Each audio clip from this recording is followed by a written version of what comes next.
کل کوئی میرے سامنے کلپ آیا, اس کلپ میں کسی نے یہ کہا کہ غوث اعظم چاند پہ پہنچے تھے.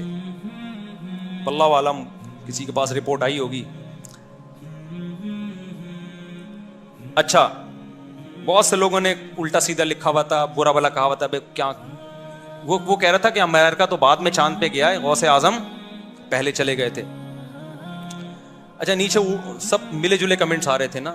ایک نے بڑا اچھا کمنٹ کیا, اس نے کہا اگر کوئی غیر مسلم بھائی یہ کلپ دیکھ رہے ہیں تو خدا را اسلام کو برا نہ سمجھیں, یہ جھوٹی خبر ہے. سمجھ رہے ہیں نا؟ یعنی اس بندے کو یہ خیال ہوا کہ یار یہ ہمارے آپس کے مسئلے ہیں, چاند پہ گئے تھے نہیں گئے تھے یہ رپورٹیں ہم کرتے رہیں گے, لیکن غیر مسلم جب یہ مذہبی اسکالر سے یہ بات سنے گا تو وہ کہے گا کہ یار یہ ہے اسلام. یہ اس پہ فخر کر رہے ہیں کہ انگریز ایک تو جا نہیں رہے چاند پہ ہیں, جانا تو ہم کو چاہیے تھا نا, کیا خیال, ایک تو جا نہیں رہے ہیں, اوپر سے عذر لنگ بدتر از لنگ, عذر ایسا پیش کر رہے ہیں کہ ہم تو پہلے جا چکے ہیں. تو اس نے یہ لکھا کہ غیر مسلم کو کہا کہ کوئی غیر مسلم بھائی یہ دیکھ رہے ہو تو یہ اوریجنل اسلام نہیں ہے. یہ بڑا اچھا کمنٹس کیا, مجھے اس سے بڑا سبق ملا. میں نے کہا یار ہم ربیع الاول میں محرم میں جو کچھ بھی کریں یار, آپ دل کھول کے حلوے بھی کھائیں, مانڈے بھی, اور ناچیں بھی, اور گائیں بھی, اور جو بھی کرنا ہے کرو. غیر مسلم کو بس یہ بتا دو یہ اوریجنل اسلام نہیں ہے, تاکہ وہ بدگمان نہ ہو. جب غیر مسلم محرم میں ہمیں ماتم کرتا ہوا دیکھے گا, خون بہاتا ہوا, وہ اس اسلام کی طرف مائل ہوگا؟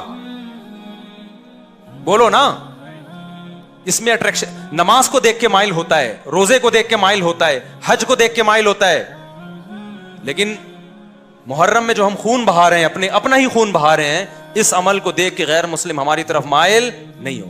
جو کچھ ربیع الاول میں ہم کر رہے ہیں اس عمل کو دیکھ کے غیر مسلم اسلام کی طرف مائل نہیں ہوگا. تو آپ سب کچھ کرو لیکن ہندوؤں کو, سکھوں کو بتا دو کہ یہ سچی مچی کا اسلام نہیں ہے. سچی مچی والا اسلام وہ ہے جس میں رمضان کے روزے ہیں, جس میں پیر جمعرات کا روزہ ہے. مسلمان صبح اٹھتا ہے, سحری کے وقت میں کھاتا ہے اللہ کے لیے, سارا دن بھوکا پیاسا رہتا ہے.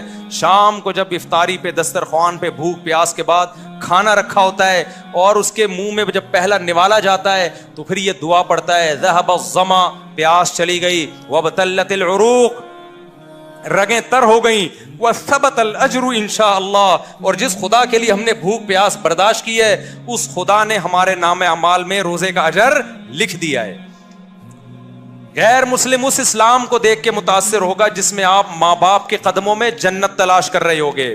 غیر مسلم اس اسلام کو دیکھ کے متاثر ہوگا جس میں گرل فرینڈ کا, بھنگی اور چماروں والے رشتوں کا کوئی تصور نہیں ہے, جس میں عورت سے وفائے بیوی بنا کے گھر لے کر آؤ, اس کو, اس کی اولاد کے کفیل بن جاؤ. یہ ہے وہ پیارا اسلام جو کس نے دیا ہے, جو اللہ نے ہمیں دیا ہے, جس کو دیکھ کر لاکھوں کروڑوں غیر مسلم مسلمان ہوئے ہیں. اور جو اسلام کا رخ آج پیش کیا جا رہا ہے, دھرنے اور روڈ بلاک اور یہ سب, یہ والا اسلام کبھی بھی غیر مسلم اس کی طرف مائل نہیں ہوگا. تو جیسے اس نے غوث اعظم کی کوئی غیر مستند کرامت بیان کر دی نا, چاند پہ پہنچنے والی, جس کا کوئی ثبوت نہیں ہے, تو نیچے کسی نے کمنٹس کر دیے کوئی غیر مسلم بھائی, اس نے کے الفاظ تھے, غیر مسلم بھائی کو میں یہ بتاتا چلوں یہ سچی مچی والا اسلام نہیں ہے. تو آپ جو کچھ بھی کریں ایک بورڈ لگا دیں, بھائی یہ ہمارا اپنا اسلام ہے, یہ سچی مچی والا اسلام نہیں ہے. سچی مچی والے اسلام میں قبر ایک بالش سے اونچی نہیں ہوتی. سچی مچی والے اسلام میں قبریں پکی نہیں ہوتی. سچی مچی والے اسلام میں حلوے مانڈے نہیں ہوتے. پوری دنیا کے ڈاکٹر اس پر متفق ہیں کہ میٹھا کھانا انسان کی صحت کے لیے انتہائی نقصان دہ ہے. میں کینسر کے اسپیشلسٹ سے ملا ہوں, ان کا کہنا ہے کہ سگریٹ اتنی نقصان دہ نہیں ہے جتنے حلوے نقصان دہ ہیں. نہیں ہے میرا خیال بات سمجھ, سگریٹ سے زیادہ نقصان دہ کیا چیز ہے؟ حلوے. کیونکہ سگریٹ سے وزن نہیں بڑھتا, میٹھے سے وزن بڑھتا ہے, اور وزن بڑھنے سے بلڈ پریشر بھی ہے, شوگر بھی ہے, کینسر بھی ہے, 20 بیماریاں ہیں.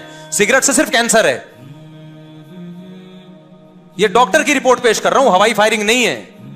اس پہ ریسرچ پیپر بھی دکھا سکتا ہوں آپ کو.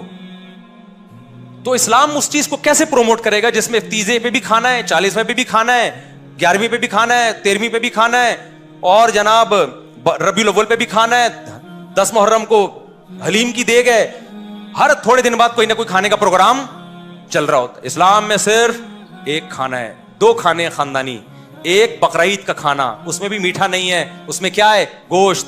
ایک عید الفطر کا کھانا اس میں میٹھا ہے لیکن بہت تھوڑا, کھجور کے چند دانے. اور ایک ولیمے کا کھانا ہے جو شادی کے بعد ہوتا ہے, جو بعض لوگوں کو 4 دفعہ نصیب ہوتا ہے. اس میں بھی گوشت ہے, میٹھا نہیں ہے. اس میں بھی اولم ولو بشاتن, نبی نے فرمایا ولیمہ کرو اگرچہ بکرے کے ذریعے کیوں نہ ہو, ایک بکری کیوں نہ ہو. اسلام ایسی خوراکوں کو پروموٹ ہی نہیں کرتا جسے کھا کے آپ چوڑے ہو جائیں. گوشت کھا کے چوڑا نہیں ہوتا آدمی, موٹا نہیں ہوتا, کاربوہائیڈریٹ کم ہے اس میں. اور آپ میٹھے کو فوکس کر رہے ہو, یہ والا کیک. میرے پاس تو مٹھائی کے ڈبے لا کے نا لوگوں نے, جو آ رہا ہے مٹھائی کا ڈبہ لے کے آ رہا ہے گفٹ میں. میں پہلے گھر میں دیتا تھا, بچے کھاتے تھے, اب میں نے گھر میں دینا بھی چھوڑ دیا. میں نے کہا میں اپنے بچوں کو کیوں تباہ کروں اپنے ہاتھوں سے یار. لڈو کھا کے لڈو جیسے بن جائیں گے وہ. ہم نے اپنے بچوں کو فوکس کیا, انڈے کھاؤ, گوشت کھاؤ, دودھ پیو. میٹھے کو میں پروموٹ نہیں کرتا گھر میں زیادہ, سمجھتے ہو. اور ہمارے یہاں مشہور کیا, کھانے کے بعد میٹھا کھانا سنت ہے. وہ پٹانگ باتیں کر رہے ہو یار تم. کھانے کے بعد کھانا ہی کہاں سنت ہے کہ اس کے بعد میٹھا کھانا بھی سنت ہو.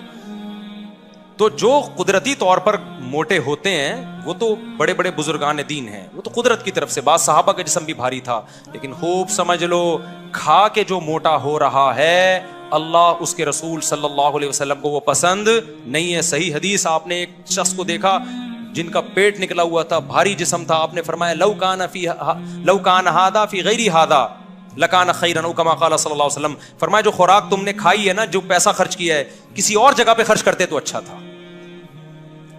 تو اس لیے میرے بھائی خدا کے لیے اسلام کو بدنام بولو مت کرو. روزے رکھو, تہجد پڑھو, کم کھاؤ, بھاگو دوڑو. صحابہ کرام کی جو ایکٹیویٹیز تھیں وہ یہی تھیں. صدقہ خیرات کرو چھپ چھپ کے, دیگوں کو فوکس مت کرو. دیگ سے غریب کو فائدہ نہیں ہوتا, دیگ جیسا ہو جائے گا وہ غریب بھی, اس کے پاس تو علاج کے پیسے بھی نہیں ہیں. چپکے سے لے جا کے غریب کو صدقہ کر دیا کرو, ایسے دائیں ہاتھ سے دو, بائیں کو بھی پتہ نہ چلے. اس کو بولو بھائی یہ پیسے ہیں, اب تیری جو ضرورت ہے اس سے پوری کر. اور اگر وہ کہے مجھے کھانا ہی چاہیے تو دیکھ کے بجائے گھر میں راشن ڈلوا دو. کیا کر لو, چپکے سے لے جا کے راشن ڈلوا دو اس کے گھر میں. دکھا کے بھی ڈلوا سکتے ہو تاکہ لوگوں کو ترغیب ہو, لیکن راشن ڈلواؤ, پیسے دو. بکروں کو فوکس مت کرو, دیگوں کو فوکس مت کرو. اللہ دیگ بننے سے پہلے ہمیں ان باتوں کو سمجھنے کی, تو یعنی اس سے پہلے کہ ہم خود دیگ جیسے بن جائیں, اللہ ہمیں ان باتوں کو سمجھنے کی توفیق